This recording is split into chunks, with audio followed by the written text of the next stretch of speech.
Sa iba pang balita, isang tren ng Philippine National Railways o PNR ang nadiskaril mag-alas 4 ng hapon sa boundary ng Taguig at Makati. Hindi bababa sa 10 ang nagtamo ng mga minor injury.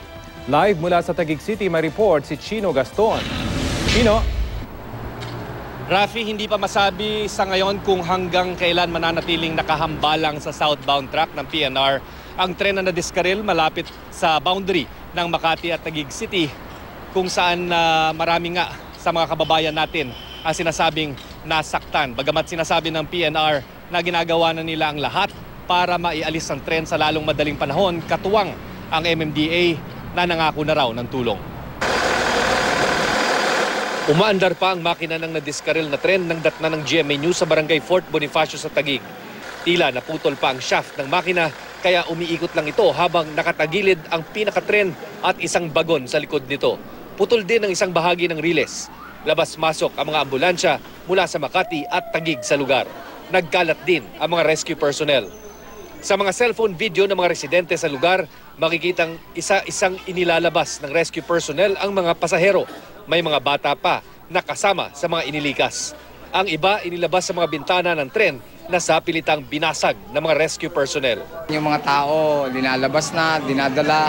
Saan? Yung iba, naglikasan na. Yung iba, mga nag-hysterical. Ayon sa PNR, mag-aalas 4 ng hapon nang madiskaril ang tren na patungong Alabang area. Kasalukuyang iniimbestigahan pa ng PNR kung ano ang sanhi ng aksidente. Sa tala ng ahensya, 10 lang ang nasugatan at 6 ang dinala sa ospital. Isang sasakyan sa SLEX ang tinamaan ng debris mula sa tren.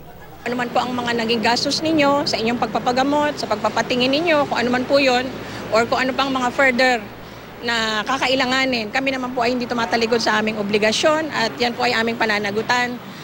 Sa unang pahayag ng PNR, maaring ang sobrang init daw ang naging sanhi ng pag-urong ng mga riles kaya nadiskaril ito. Hindi naman daw maapektuhan ang biyahe ng mga tren dahil pwede namang daw magsalitan ang mga paalis at parating ng mga tren sa ilang stations gaya sa FTI.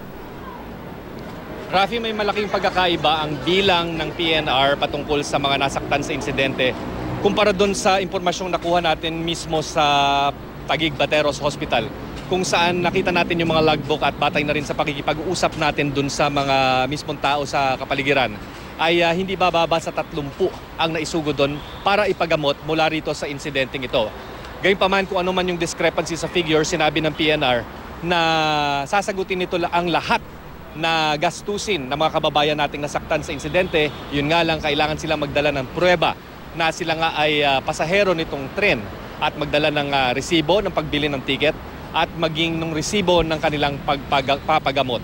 Sa ngayon, nakahambalang pa rin. Nakikita nyo sa inyong mga video screen, yan yung pinsala na dulot nga ng pagtagilid ng tren. At mapapansin nyo sa aking likuran na tuloy-tuloy ang pagkukumpuni nitong mga tauhan ng PNR para maibalik sa normal ang sitwasyon sa lalong madaling panahon.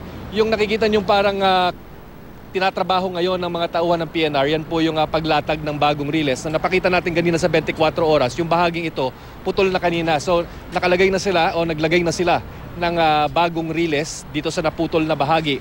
At kung makikita nyo, may dugtong pa nga ito kung saan nilagay yung bagong riles at ikinabit doon sa normal na riles na hindi nabaluktot. Sa ngayon nakikita mo yung hinuhukay, yan po ay bilang paghahanda sa paglagay ng tinatawag na mga railroad ties na siyang magpapatibay sa riles at mapigilan ito sa pag-alog kapag dumadaan itong mabibigat na mga tren. Rafi.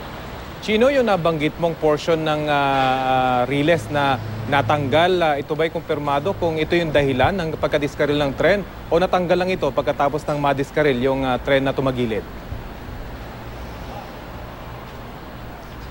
Well, Rafi, hindi tayo expert dito pagdating sa operations ng train, no? Pero medyo palaisipan din kasi dito nga naputol. So kung dito naputol, bakit umabot yung tren doon at doon na-diskaril? So habang gumugulong nga yung investigation, hindi masabi o hindi pa pwedeng sabihin ng PNR kung ano talaga ang sanhi ng pagkakadiskaril. Bagamat sa unang statement na nakuha natin, batay sa mga text message at impormasyong na ibigay sa atin, sinasabi ng PNR na isa raw sa maaring dahilan kung bakit na-diskaril ito ay dahil sa sobrang init ng panahon na maaring nakaapekto dito sa mga railroad tracks o riles na maaring lumambot o nag-expand daw o umurong itong bakal kung kaya't naging sanhi ng aksidente.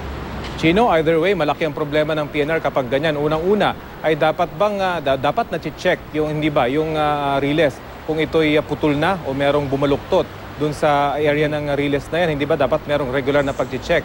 Pangalawa, kung nag-warp ito, ibig sabihin yung ginamit na riles dyan, hindi yan matibay. Kumbaga, dapat talagang mawi-withstand nito yung extreme temperatures, hindi ba sa mga ganyang ginagamit na mga riles sa Chino?